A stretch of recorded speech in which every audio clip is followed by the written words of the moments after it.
Okay. இப்போ கொஸ்டின்ஸ்லாம் பார்த்தோம். இப்போ பார்த்தீங்கன்னா, இப்போ சைக்காலஜில எத்தனை டைப் ஆஃப் சைக்காலஜி இருக்குது அப்படிங்கிறத பற்றி பார்க்கலாம். ஃபஸ்ட்டு வந்து பொது உளவியல், அதாவது பொது சைக்காலஜி, ஜென்ரல் சைக்காலஜிம்பாங்க. அடுத்தது வந்து குழந்தை உளவியல். அடுத்தது பார்த்தீங்கன்னா, குழந்தைகளை பற்றி படிக்கிறது.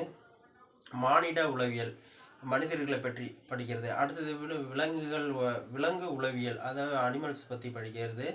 நெறிப்பிறழ்வு, அதாவது இப்போ ஸ்டூடெண்ட்ஸ்லாம் பார்த்தீங்கன்னா, அதாவது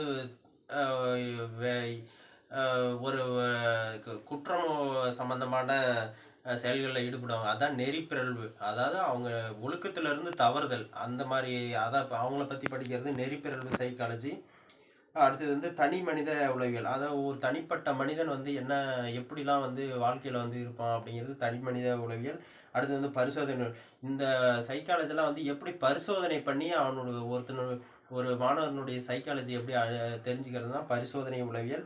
அடுத்து வந்து பயன்பாட்டு உளவியல், அதாவது ஒவ்வொரு அப்ளிகேஷன் மெத்தடு, ஒவ்வொரு சோதனையும் வந்து அதை அப்ளை பண்ணி அந்த ஸ்டூடெண்ட்ஸ் வந்து என்ன சைக்காலஜியில் இருக்கான் அப்படின்னு கண்டுபிடிக்கிறதுக்கு பயன்பாட்டு உளவியல். அடுத்தது சமூக உளவியல், சோசியல், அதாவது மனிதர்கள்லாம் எப்படி இருப்பாங்க அப்படிங்கிறது சமூக உளவியல்.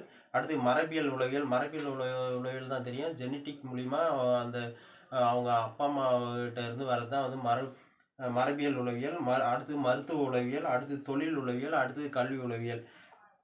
இப்போ ஒரு 13 டைப் ஆஃப் சைக்காலஜி வந்து இருக்குது. ஃபஸ்ட்டு வந்து என்னென்னா பொது உளவியல், அடுத்தது குழந்தை உளவியல், அடுத்தது மானிட உளவியல், அடுத்தது விலங்கு உளவியல், நெறிப்பிறழ்வு உளவியல், தனி மனித உளவியல், பரிசோதனை உளவியல், பயன்பாட்டு உளவியல், சமூக உளவியல், மரபியல் உளவியல், மருத்துவ உளவியல், தொழில் உளவியல், கல்வி உளவியல்.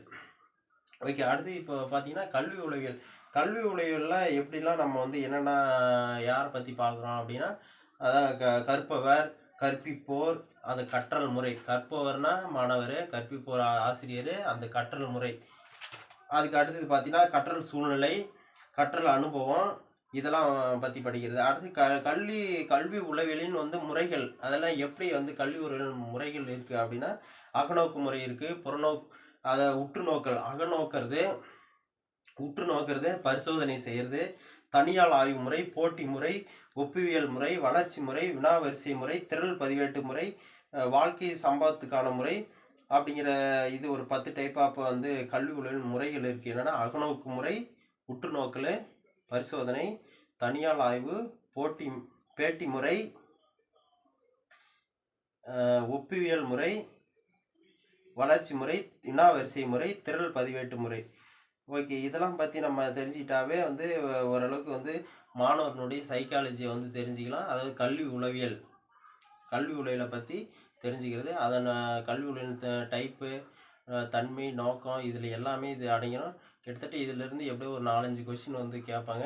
நான் இப்போ எப்படி கொஸ்டின் வந்து அனலைஸ் பண்ணி அதை ஆன்சர் கெஸ் பண்ணணும், அந்த மாதிரி தான் வந்து சும்மா நம்ம அன்றாட லைஃப்பில் மாணவர்கள்ட்ட நம்ம என்னென்ன பார்க்குறோம் அதை பற்றி தான் இருக்கும். ஈஸியாக இருக்கும். நம்ம இது சும்மா நீங்களே ஒரு டைம் ரீட் பண்ணாவே ஈஸியாக வந்து கற்றுக்கலாம். கொஸ்டின் ஆப்ஷனும் வந்து நம்ம செலக்ட் பண்ணுற மாதிரி இருக்கும். இதில் ஒரு சும்மா லைட்டாக அப்படி ஜஸ்ட் அப்படியே பார்த்தாவே இதில் வர 6-7 கொஸ்டின் வந்து இந்த டாப்பிக்லேயே வரும். இந்த கொஸ்டின் வந்து ஈஸியாக நம்ம வந்து அட்டன் பண்ணலாம். Okay friends, thank you. இந்த சேனலை வந்து சப்ஸ்கிரைப் பண்ணிக்கிங்க. நெக்ஸ்ட் அடுத்த வீடியோ வர்றது கண்டினியூவாக உங்களுக்கு பார்க்குறதுக்கு. நெக்ஸ்ட் கிளாஸில் வந்து அடுத்த டாபிக் பற்றி பார்ப்போம். அதில் கொஸ்டின்ஸ் எப்படிலாம் வருது அப்படிங்கிறத பற்றி பார்ப்போம். அது இல்லாத அப்புறம் மேக்ஸ் இருக்குது, தமிழ் இருக்குது, இவிஎஸ் இருக்குது. அதையும் ஒவ்வொரு நாளைக்கும் ஒவ்வொரு டாபிக் வைஸாக இனிமேல் பார்ப்போம். அடுத்து வந்து ஃபஸ்ட் பேப்பர் முடிச்சுன்னா அப்புறம் செகண்ட் பேப்பருக்கு பேப்பர் 2, அதையும் வந்து நம்ம ஒவ்வொரு டாபிக் வைஸாக எப்படின்னு பார்த்து உங்களுக்கு நெக்ஸ்ட் கிளாஸில் வந்து நான் டீட்டெயிலாக சொல்கிறேன். Okay friends, thank you.